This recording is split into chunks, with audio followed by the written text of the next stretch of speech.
So, to start with, good evening, and I'm sorry I don't speak your language well enough to speak in French. It would be very tiresome for you and for me. So I decided to give this lecture in English.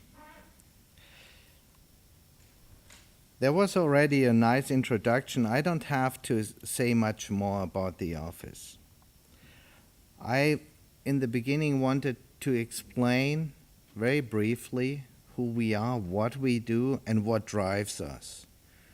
And then I'll talk about some projects, generally about our idea of sustainability, our idea of product development, and then I'll explain on-build projects, our ideas, and at the end, I will show two projects which are in the process right now, ideas and concepts, where we try to implement most of our, or all of our ideas. Interestingly, these two projects are in the United States. I will not show a broad overview of what we have done or whatever. I focus on the projects I thought would be relevant to my talk here. Here you see our offices, our 4 offices, and on these pictures are the partners and some of our architects' collaborators. This is the situation we work in. This is the office in Venice, the office in Boston, in Stuttgart, and in Munich. 4 offices, not very big. We are not a very big office. We are all together maybe 120, 130 people. So compared to the big American offices, we are fairly small. But divided through 4 offices, it keeps us in the feeling that we actually have nice small offices and not too big.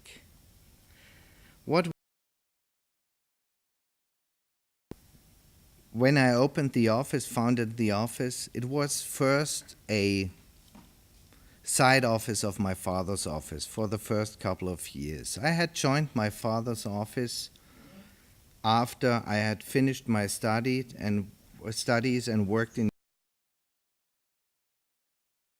And after 2 years, we both agreed that the best way of working together would be in different places.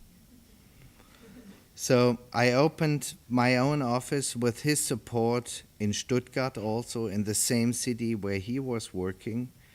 But from the outset, I started to work more internationally than he ever did. During the course of the last 20 years, we have been in business now more than 20 years, we started to develop also products. We started to develop new technologies, new ideas, together with engineers, not because we want to develop products, but more because we noticed for our ideas the building industry did not really provide the right products. The building industry, as we all know, they are reluctant to do anything they have not done 100 times before.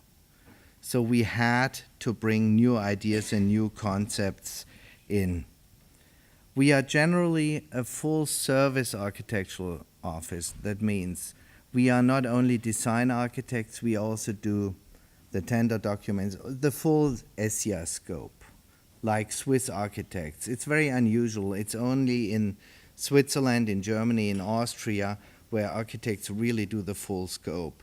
Most other countries have divided the scope up in many different, many small chunks of service, which is very difficult if you want to develop architecture, in my opinion. Let me briefly talk about sustainability. When we talk about sustainability in Switzerland as well as in Germany, we usually focus on the quantitative aspects. We only talk usually about kilowatt hours per square meter per year. We never really come around to think about the qualitative aspects of it. And we never really come around to think about the broader context of it. We architects tend to start thinking at the entry of our buildings. And then we design nice buildings, but hardly in context. When you look back, until the mid of the last century, mankind was able to do very sustainable buildings. From Vitruve till the 30s of the last century, most buildings were quite sustainable for the very simple reason we didn't have energy in excess. Energy was difficult to come by. So we had to create buildings that didn't use so much energy. Now, with the international style, we thought, it's a human hubris, we thought we could build the same building all over the planet. The buildings looked alike, the buildings were the same, and that was only possible because we were able to compensate the shortcomings in the architecture with an excess of energy. So the high-riser that was built in Chicago was also built in Manila. It was also built in China. It was also built in Africa. It was built everywhere. And I would say the perfect example of international style going wild is Dubai, where you have 80% of the building stock that is totally exist without an excess of energy. But sustainability has to look broader. We have to look at the urban context. We have to look at the public realm. And then what we tend to forget in the discussion about sustainability, at least in Germany, is that architecture is the most prominent human artifact there is. You cannot avoid architecture. You can avoid paintings. You might be able to avoid music most of the time. You can avoid sculptures. You cannot avoid architecture. So whenever you think a man-made place on this earth, a city, you always think architecture. Think about Istanbul. What will you have in your mind? A bridge, a mosque, some buildings. Think about Paris. What do you have in your mind? You'll have the Eiffel Tower. London, the tower, and so on. So architecture is an asset, but it's also a burden. It's a cultural element, and we tend to forget it. In Germany, we have developed the so-called Niedrigenergiestandard, which is a low energy standard. That doesn't tell us how much energy we are allowed to use. And that leads to all the same buildings, because the means and methods are given. So sustainability, an aspect of sustainability should be also the cultural aspect. Then the political aspect. Architecture can be used, can be misused, but is always political. It's always a demonstration of the political situation we are in, the geopolitical situation. Then material is a responsibility. The reuse of material is a responsibility. Nature, the real nature, and the man-made nature is a responsibility. And only now, here, in the last 3 pictures, I'm coming to the aspects of sustainability which we usually perceive as the only aspects of sustainability: air, climate, daylight, and artificial lighting. So the energy aspects. But all the other aspects we tend to ignore. And I think we have to keep them in mind. Now, I'm not a regionalist, definitely not. But if we want to come back to a more sustainable built environment, we'll have to keep the cultural context, the political context, climatic context, geographical context, topographical context. We have to keep all that in mind when we develop an architecture that actually is fit for the situation we are building in. In the past, people used the concept of the genius loci, the spirit of the place. But I think today we have to define it more technically because most people don't know what it means. Here, briefly, about the products I was talking. On a project in Berkeley, we developed a solar trap for heating to support the heating. We did develop it because there was nothing on the market we were able to afford.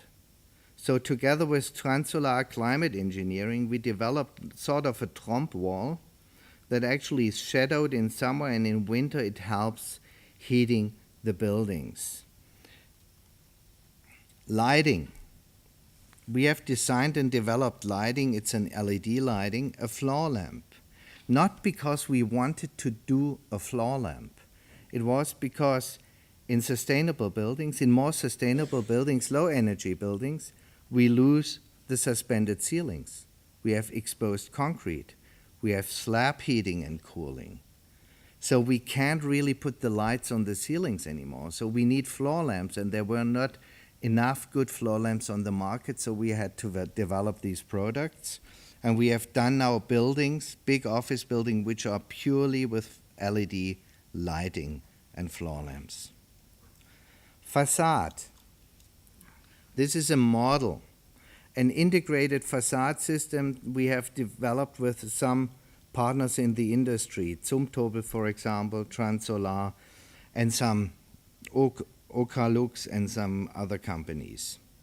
The idea of the facade was, it goes back to a discussion we had together with Transolar, that in sustainable buildings, one aspect of sustainability is to use less different materials in the buildings.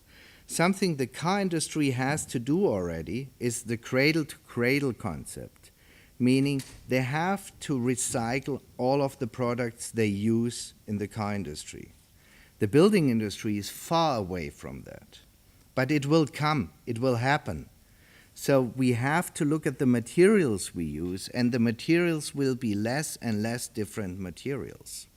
So the complex trades will get more complex, and the less complex, what we call the dumper trades, like concrete, will get dumper. So the facades will have all the technique in them. They will have solar collectors, they will have photovoltaics, but also the lighting at night can come from the facade. A decentralized ventilation heat exchange system will come through the facade. Like the ventilation, heating, and cooling systems will get more decentralized for a very simple reason. To transport temperature, you need, with water, a tube like that. With air, you need a shaft like that. Huge volumes. Air is the best insulation material we have on this planet, and we use it to heat and cool buildings. It doesn't make sense. So these facades, as decentralized elements, will be able to provide the light, the heating and the cooling, the energy for the buildings as decentralized systems. This is a prototype, but it's a quite interesting model exercise because we found out actually it works in a depth of 14-meter deep buildings. If you have from two sides facades, you can provide everything from the facade. You don't need shafts, nothing anymore. A table, that was a conference table. I'll explain why we did it. A conference table we developed for the OMPI in Geneva, for the conference hall. And we didn't develop because we wanted to develop it. We developed it because we found out if we do a custom tailored table and save 2 centimeters, we get 100 more people in the hall. So it's worth it. And here, city furniture, advertisement. Let me come to the projects. First, I brought you a project which is an ice skating race rink. It's in Bavaria. And I show you that because most people think it's very simple. It's technically, from the climate system, the most complicated building I have ever done. Ice, we all think ice is simple. You freeze water, you have ice. Now, in ice skating, speed skating, calculated by the milli-degrees, because there is fast ice and slow ice. You are never allowed to have sprinkles of sun on, or it's all shadow. If you have visitors in the room, they radiate heat. So if you have the ranks and the people sit there, and if you don't have the on the ice, and the ice racers, they feel half a degree of different temperature on the ice. And I'll explain how we did that. This is now Frillensee, is in Inzell, that was a natural ice. Here ice speeding started in Germany on a lake. And this was then the artificial ice skating rink, as it was in the past. And they asked us to put a roof on it, no columns in the middle, and we had only 1 year time, and we were not allowed to touch the ice skating rink. And we had to build a hall all over it. And we decided to go with a wooden structure. We wanted to capture the qualities of the place. The qualities of the place is the environment, the mountains. The quality of the place is daylight, is the nature. So we wanted an ice skating rink with daylight. And that is a rendering of the building. So the most complicated thing was the sun simulation, so we'll never have broad daylight, sun on the ice, but still enough daylight in there. That's the situation. That's the rink and the stands around it. And that's the finished building. It was opened less than a week ago, with the World Championship in ice racing, which was quite a party.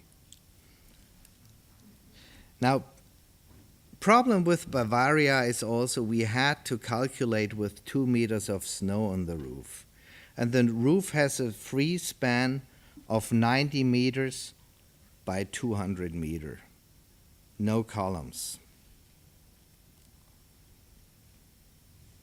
It is a wooden structure. Oh, that's the opening in Bavaria.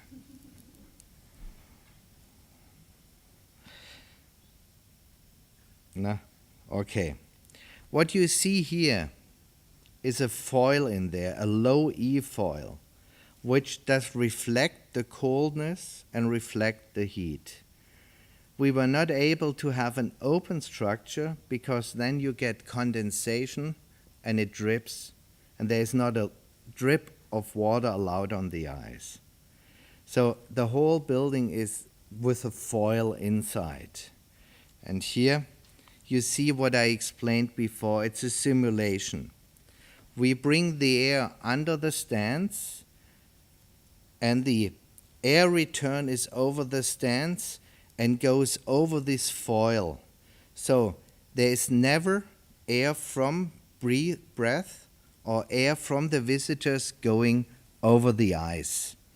We did smoke simulations. It actually works. And it works so well that if they do group racing, the whole air starts turning in the middle.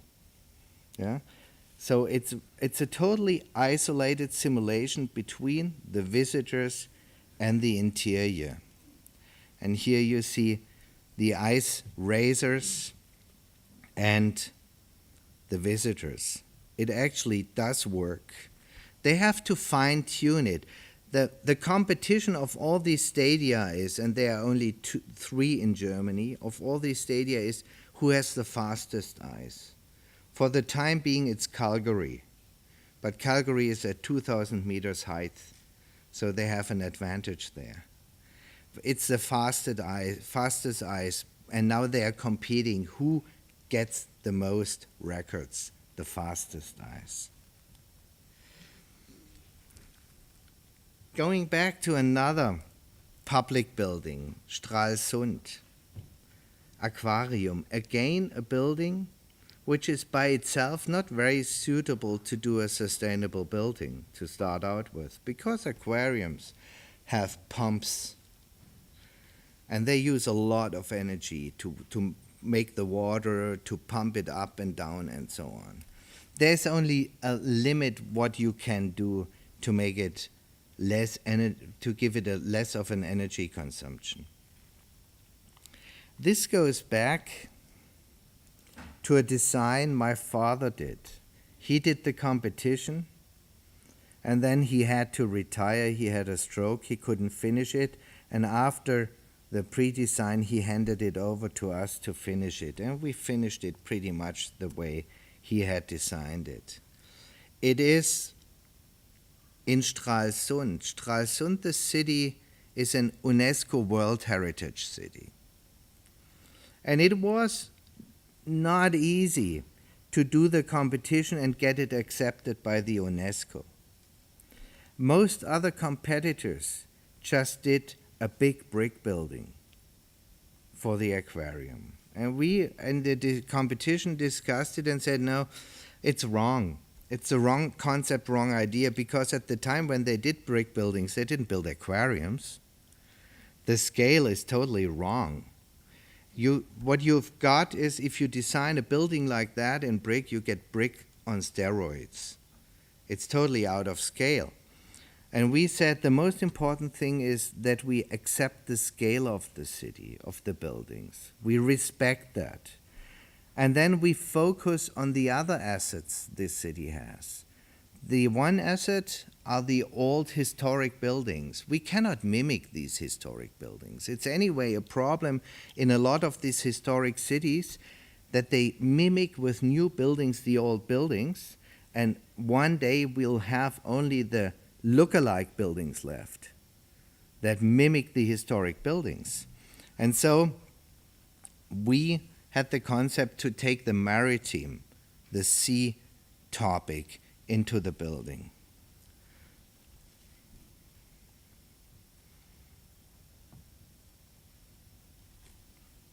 The building itself, the cladding of the building is ship steel.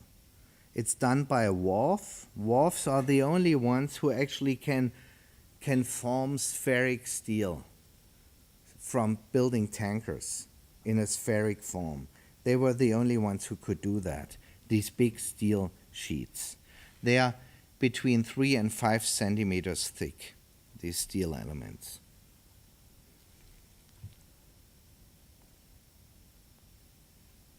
And here you see the size, and respecting the size of the building was the most important thing for us. That's the interior. The interior is very raw. It's concrete, it's steel.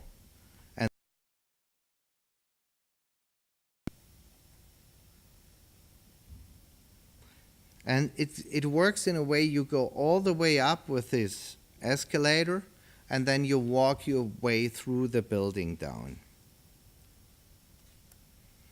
The whale room, this whale house is donated by Greenpeace.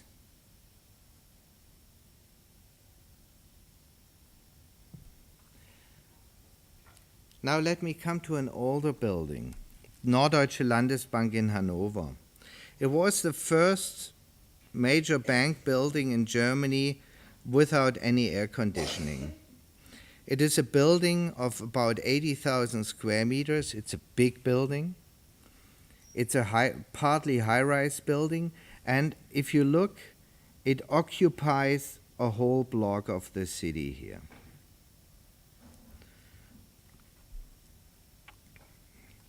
The ground floor we made permeable.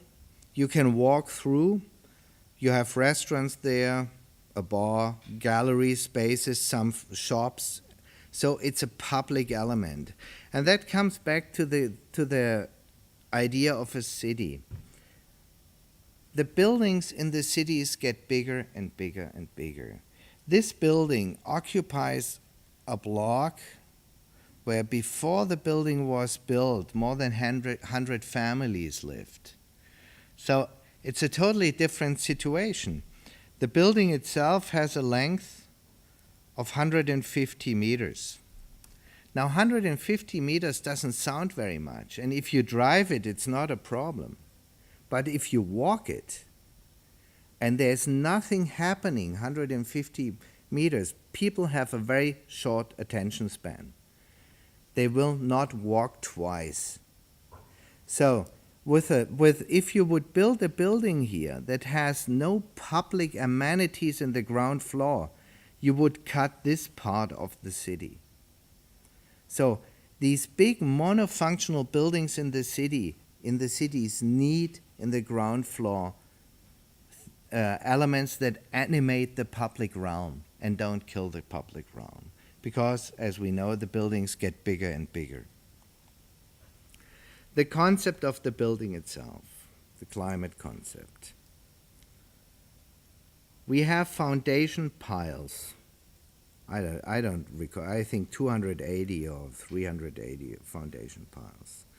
We had an interesting situation here because they have built here a subway deeper in the 70s and did block the groundwater stream. So the groundwater level can't move at all. It moves 8 centimeters per year. So we were able to use that as a seasonal storage. So we have slab cooling and heating, heat exchangers in the foundation pipes, and in summer we heat it up and in winter we cool it down again.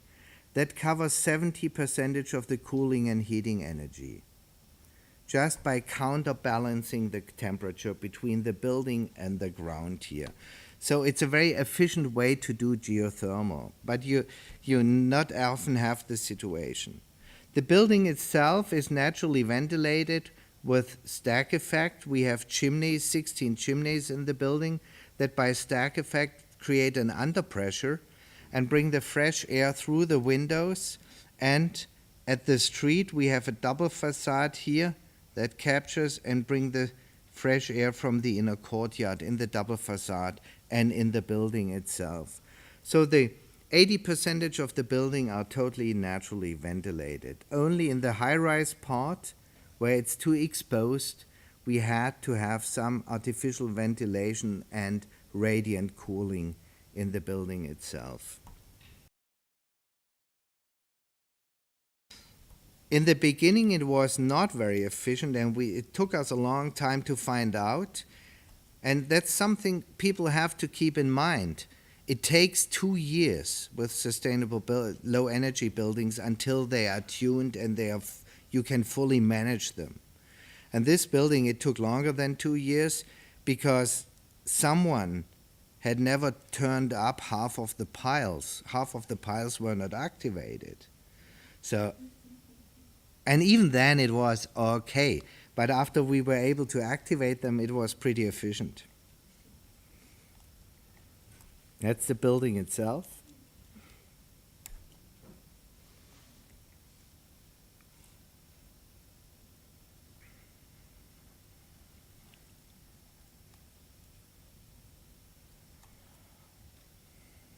These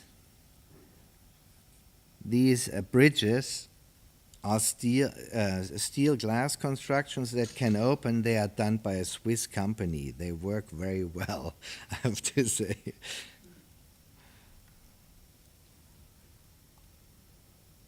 The offices, it's all open, it's all glass, and that's usually a battle. You probably all of you encountered that, or a lot of you encountered that. When you propose glass offices, people push against it. They don't want it. And you can't really find out why not.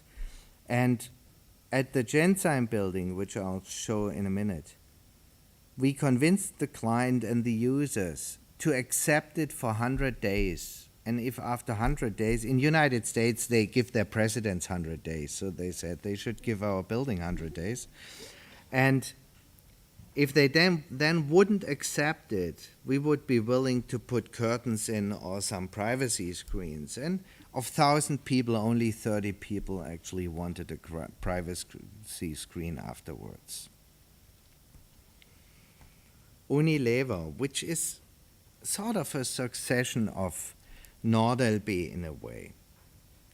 Unilever headquarters. Unilever is a Dutch company, a mix, like your Nestle a little bit.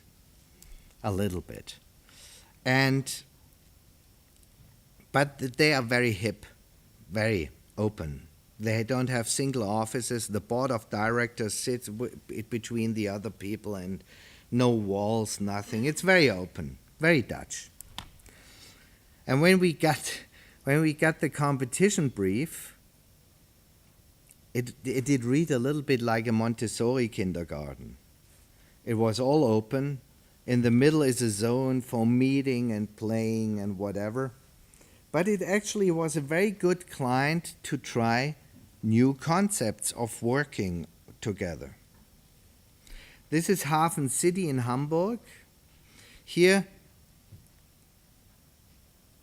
is the Herzogin de Meuron building. Here is our building. And Hafencity is a very good development in a way. They require sustainable buildings. They require smaller buildings, and developers are not allowed to take big chunks of the city. They are only allowed to take smaller sites. So they regulate it very well.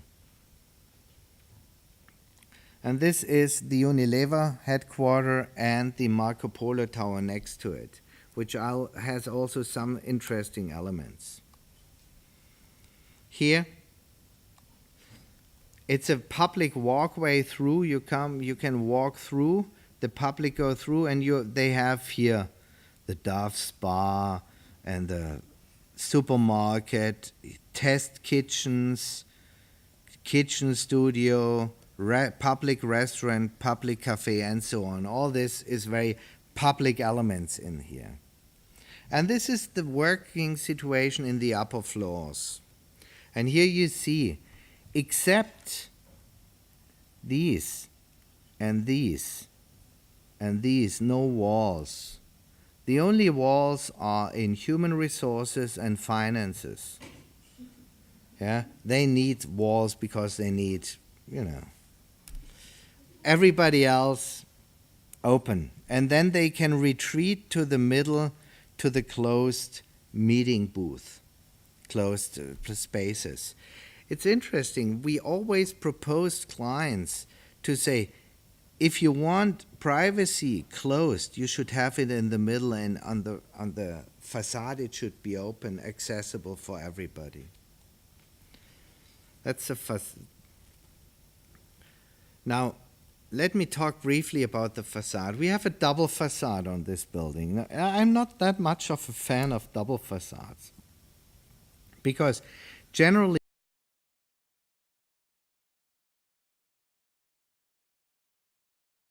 more. If you count on the solar capture in winter for heating, it takes you 500 years to really compensate the energy you need to build a double facade in the end, So double facades are mostly a noise protection and wind protection. So here we said we'll try something new. We did a double facade out of EPFL foil. A single foil you can look through, you see through, it's almost like glass, and it has two advantages. 3, it's very light, it's very cheap, and it's not part of the building. Double facades with fire protection are a problem because you have the fire going behind the double facade up and going up here. And these EPFL foils just shrink away. If there's a fire, they disappear. They shrink away, so it's not considered part of the building. So from fire protection, it has some serious advantages. And it's cheap, it's easier to build, than if you have to pay more or less double for the facades. And this building, they didn't have a big budget. That's the interior part of the building. The building was supposed to be highly communicative. So we created all these, in the central hall, all these meeting areas, these informal meeting and working spaces. And 10% or 15% of the workspaces are non-territorial. That means the people are outside and come and they share spaces. Now what we found out that all these informal meeting areas became regular workspaces for people because they are more convenient and they are nicer. It's a nicer place to sit here than sitting in a regular office space. The whole building is only LED lighting, everything in the building. That has some advantages. Energy-wise, it's not much saving. It's about 10-15% saving compared to a fluorescent lighting.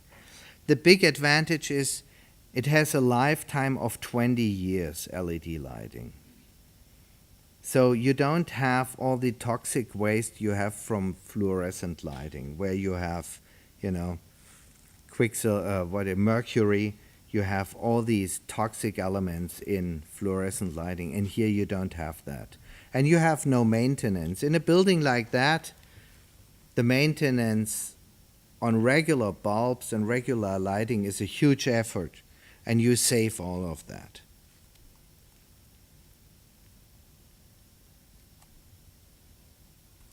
That's the entry.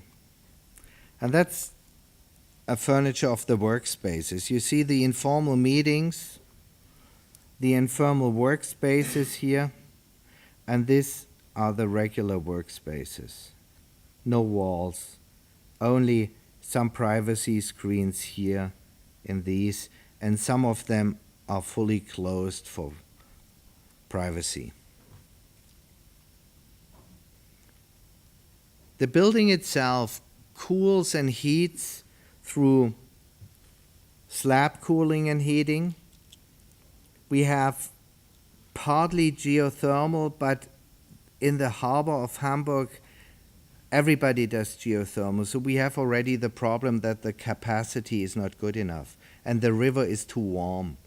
So we needed to do some back cooling systems. I would say a third is geothermal and 2/3 are with back cooling systems for cooling and heating. The building itself needs less than 100 kilowatt hours per square meter per year for heating and cooling and lighting together, which is, compared to classic office buildings, very low.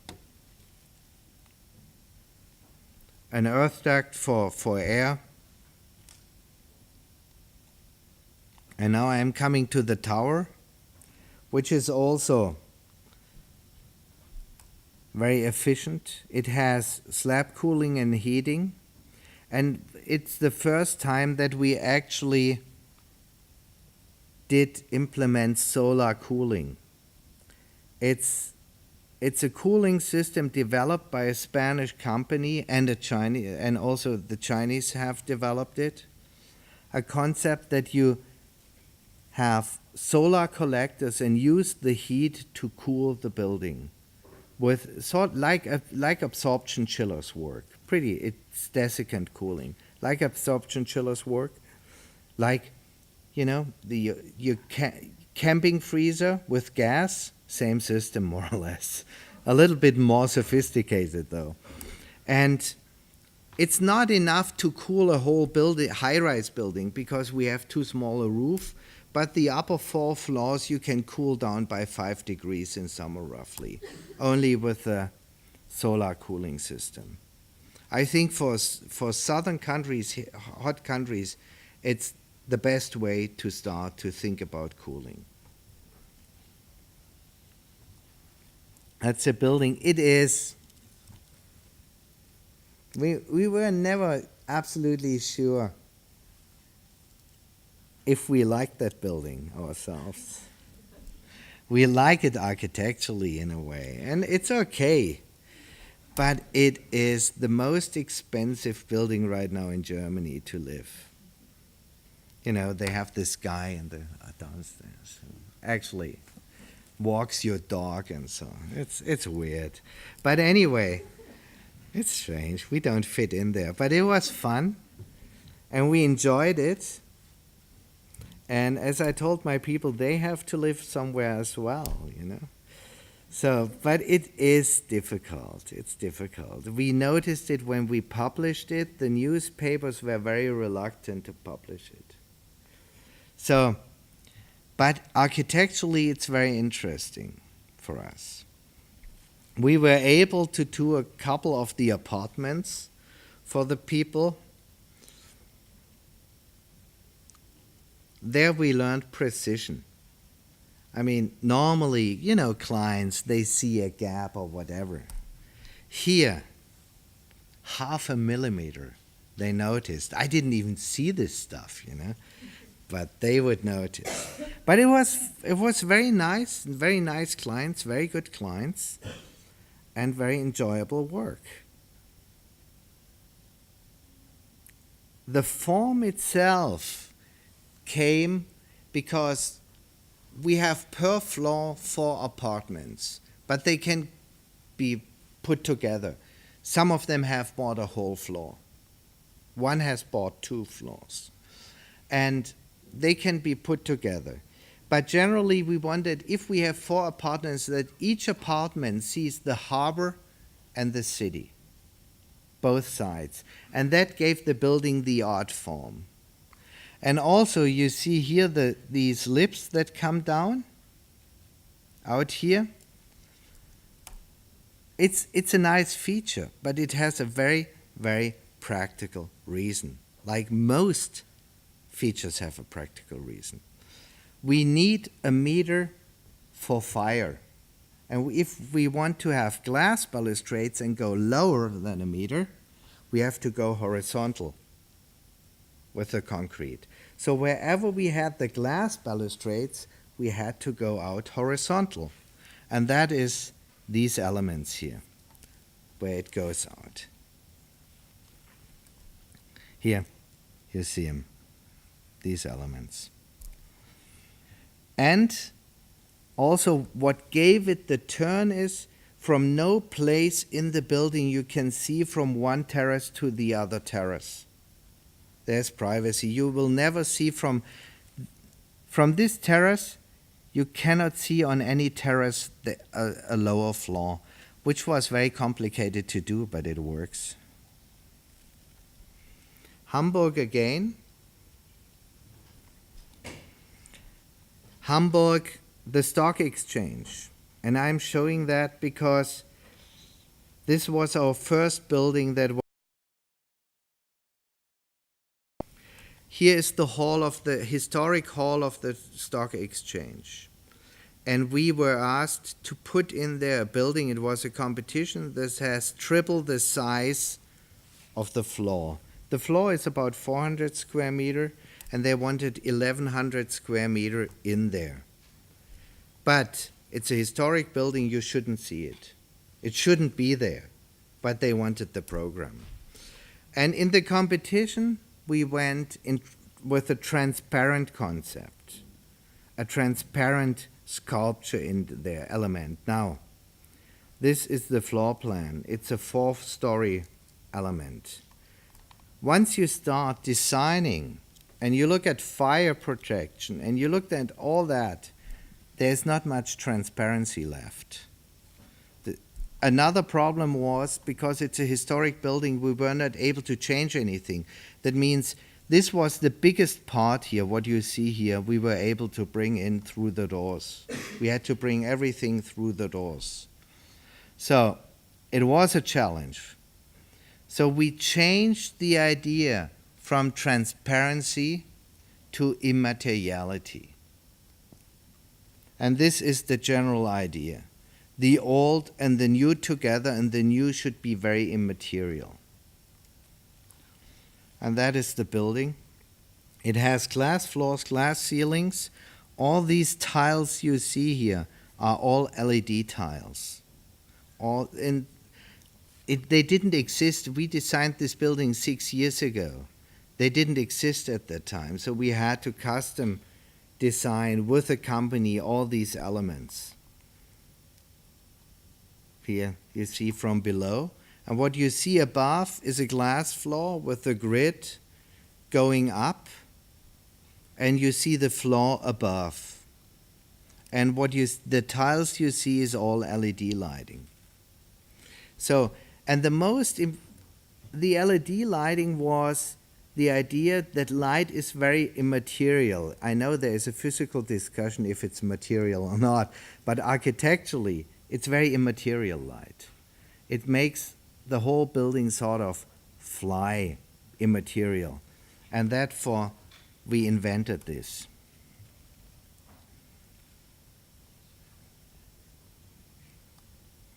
And that's the building. And you never really see where's the inside, where's the outside.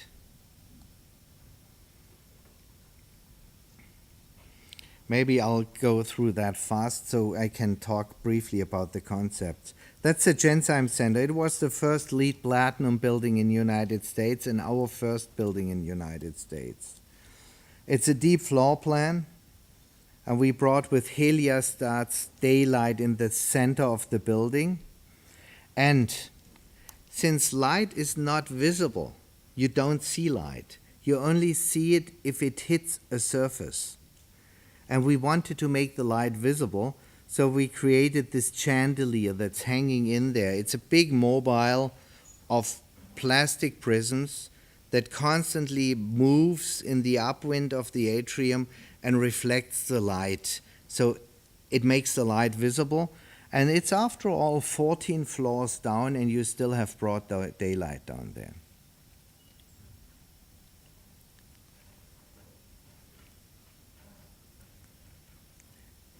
The building itself, it's probably, you wouldn't believe it, the most sustainable building we have ever built.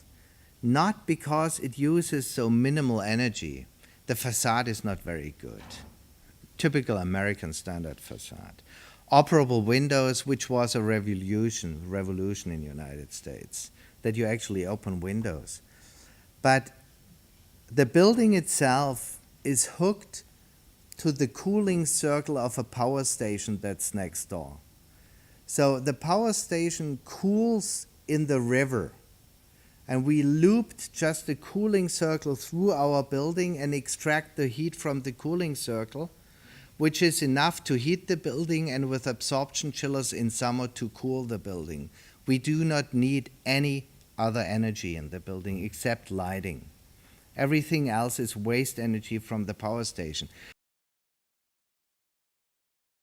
Too neutral, because the energy is waste energy that normally would be dumped in the river.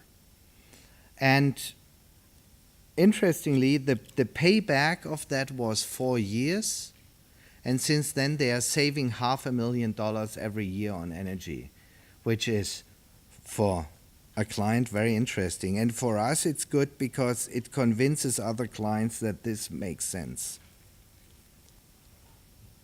So now I'm coming to the concepts, to the ideas. This is Baltimore. With our students, we work on a building here, right next to it. Yeah, here. This is our site. It's a law faculty of the University of Baltimore. It is a weird site because what you see here, the freeway, used to be a river. They dried out and blocked, and it put a freeway in it. So the advantage is it's down, it's depressed, it's deep down, you don't see it. This is the building. And the program was rather in the beginning, in the competition, we thought simple. A library, classrooms, and clinic faculty and administration. Clinics is where they consult people who cannot afford legal advice, and there are many of them in Baltimore. They consult them pro bono without charge, and it's a big element of the faculty. Now it turned out it was far more complex than that in the end. That's a competition rendering. It became more complex because we wanted to mix it more, and then a lecture hall has a quite different floor-to-floor ceiling height than an office, than a library, than anything. And in the beginning, everybody expected us to just pancake the building through, yeah? Boom, boom, boom, boom, boom. We didn't want to do that. We wanted it more complex. Also, you have the problem that students, I mean, this is a lecture hall of 100 students. You have to move them vertically in the building. So we introduced a schoolyard in the 7th and 8th floor to keep them up there, and so they can move up and down in the building. That's a ground floor where you go in. That's the entry.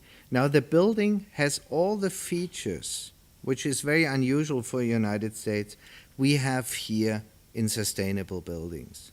We have geothermal, we have slab cooling and heating, we have exterior sun shading devices, boxed windows, water capture, rainwater capture, all LED lighting, everything. Everything we have problems to really do in Germany, can convince clients to do in Germany. And at these buildings, we are able to do it. And I think mainly because we are foreigners, because we always say, oh, in Germany we do it all the time. We have done it always. Since centuries we do that. And so we get away with it, but the clients are very happy afterwards. This is the upper floors. And this is this schoolyard in the upper floors. The situation. The building is very rough, and that's also very unusual in the United States, that you have a exposed concrete ceiling, that everything is very rough and direct. It's not usual.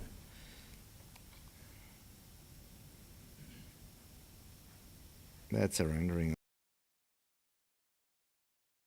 Thermal wells, we have an air duct, we have slab cooling and heating and a natural ventilation system where we use the inner hall, it's not an atrium, the inner hall, the split of the building in the middle as an air return, and have heat recovery systems, very efficient heat recovery systems on top.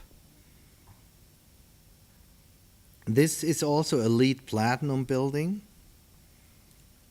aiming for LEED Platinum building, and it also, from the energy consumption, it would be in Germany also a very efficient building. So in the United States you can do it. It's just you need to convince them. And I have to say, American clients have one advantage.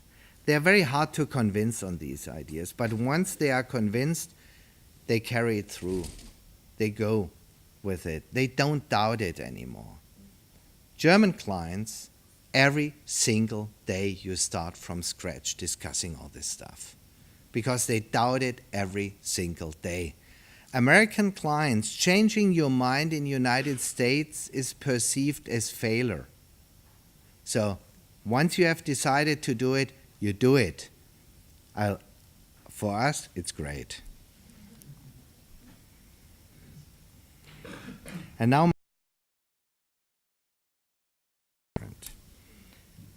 this is Amherst College, a laboratory building, science teaching building. Amherst College is a small college on the countryside in Massachusetts. It was also a competitive interview, not really competition.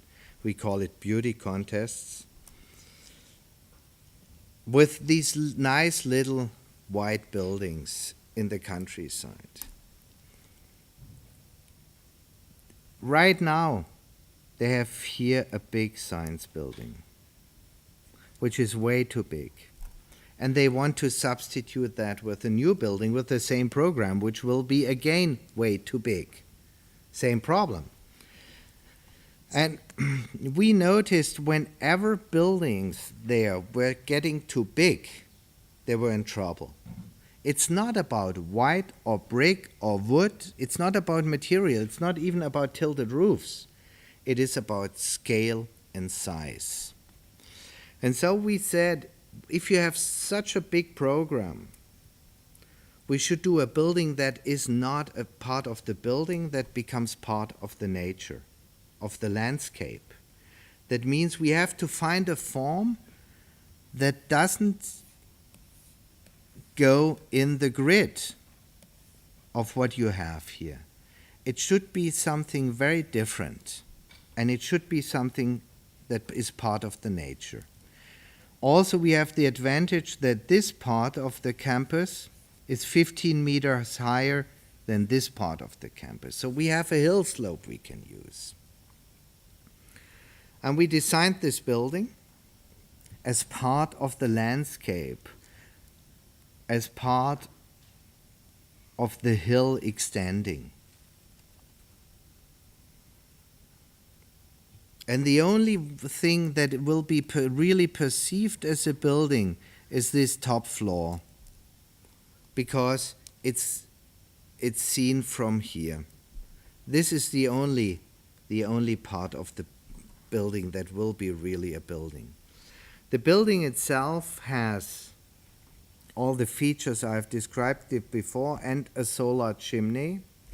Now the solar chimney has some advantages. First of all, it helps ventilating the building, but it's also something else. You might have noticed normally a lab building would have a mechanical penthouse like that on top, for all the mechanical elements and ventilation and everything. Now we did put the mechanical penthouse down there, but we need exhausts in a laboratory building. And to camouflage these exhausts, them in this chimney, so you don't see the single exhausts of a lab building. They are integrated in the chimney, which also helps. They don't have to be so high because it throws the air higher, so they don't have to be so high. That's the interior of it.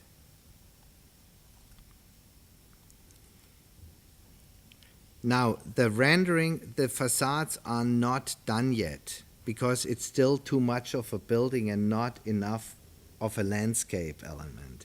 So we have to work there a little bit. We are just artificial ventilation. Now, one last aspect before I finish.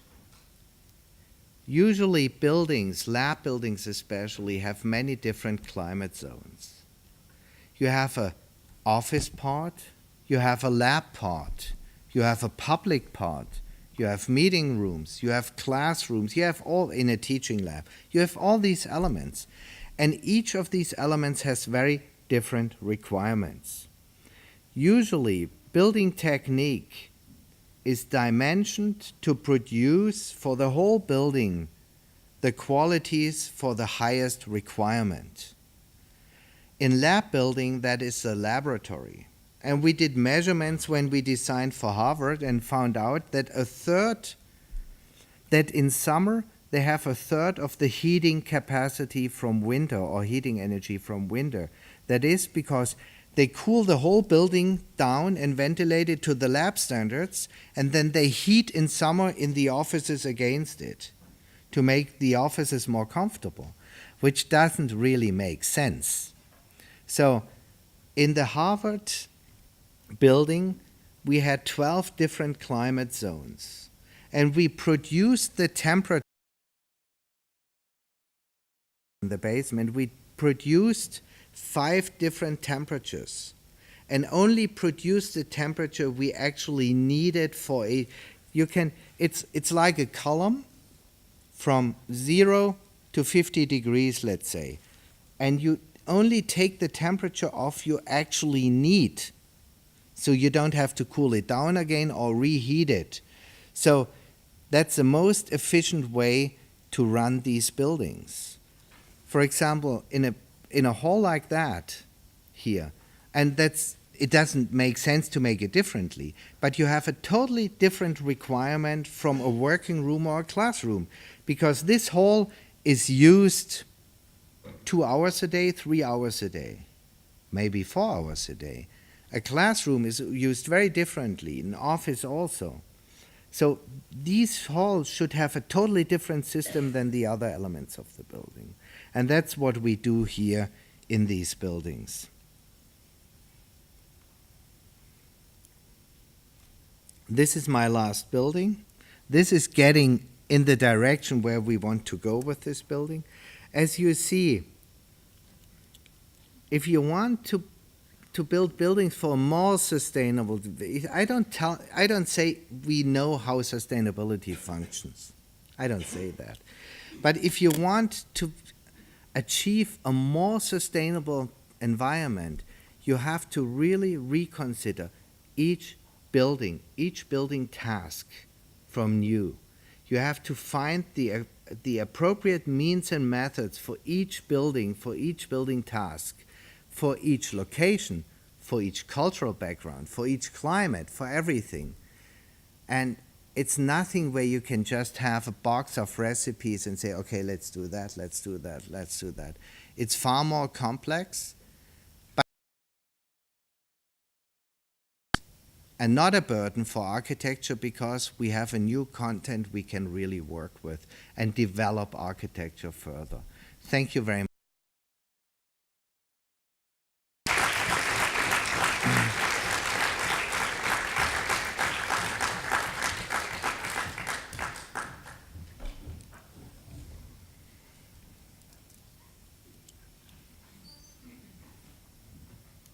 Behnisch, merci pour votre conférence. Peut-être qu'il y a des questions dans la salle. Thank you very much for your interesting lecture. I have a question regarding your collaboration with Transolar. At what point of your projects do they join, and what is the impact of their studies on the architectural form of your project? Okay, well, that's a different lecture. But generally, they are already included in the competition. They are in there from the outset, and it has influence. To quote Thomas Auer, who is one of the heads of Transolar, the engineer we work with, he says, if architecture is done right, 80% of the issues can be solved by architecture. And only 20% are actually technical gimmicks. So whenever we need, he says, whenever we need Transolar, then only because we have some shortcomings architecturally. So they are in the beginning, and they help us to do the sun simulation. They help us to do all the passive issues, all the passive methods, the building form, the roof overhangs to get the shadow, the outside shadowing device, the daylight enhancement system, reflection, and all that. And only then, for the rest, the remaining 20%, they help us technically. But they are, even though they are engineers, they also consult us to do the right geometry, to use the right materials. They are in from the beginning, and they influence the architecture. Stefan, maybe just one question. Geometry does definitely play a role in your layout of the plan, I think.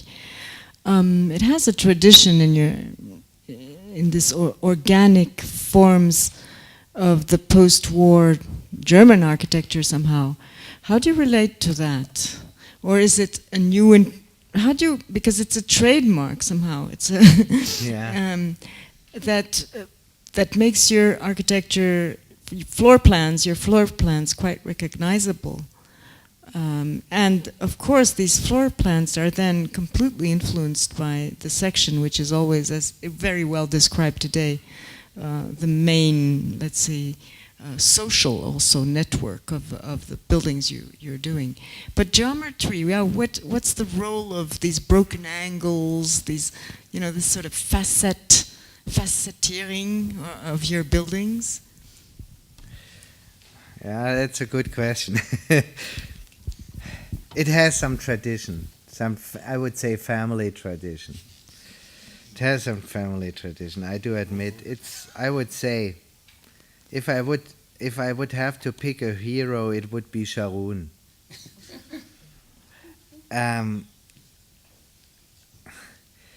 We have done some buildings which are quite rectangular, and compared to my father, I am pretty restrained and organized in my floor plans. But it's true. We perceive that other forces than the pure rectangular plans, and I don't know if it's right or wrong. I mean, my father has done the Bundestag Bonn, which was very rectangular building, or Akademie Berlin and so. But I never know what's right and wrong. But we had these discussions, and we always said the 90-degree angle as a purely mathematic thing. It doesn't appear in nature at all. It is a grid.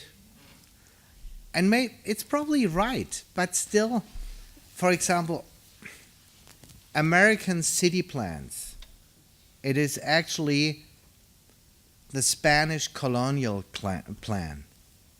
Very great. It's a pure military system. Purely military system to organize a new city. Should that reflect in all the floor plans? Should that reflect? See, the last century, it's a very interesting question. The last century was the century of the ideologies. Architecture, politics, everything. Architecture was dominated by Siam, Bauhaus, all ideologies, with a good reason. And suddenly, the building production determined how we should live. The production of how to build a building determined how humans should live. East Germany, Bauten, 600 meters long, but only 4 stories because elevators were sold to Russia, and very long buildings because then you needed only 1 crane.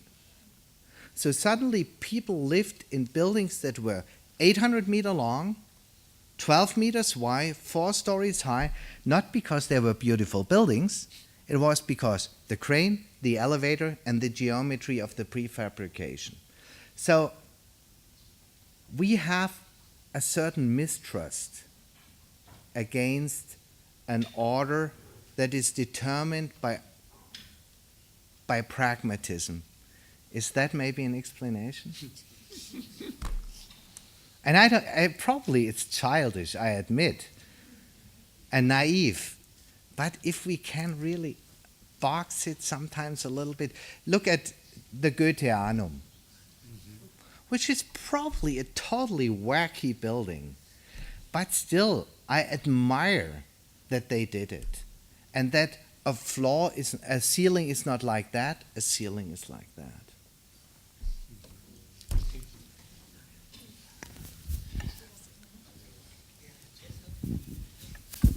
Hello. You in the beginning of the lecture you said something about the buildings, that the buildings should think of the culture of the place, and I think you mean that also in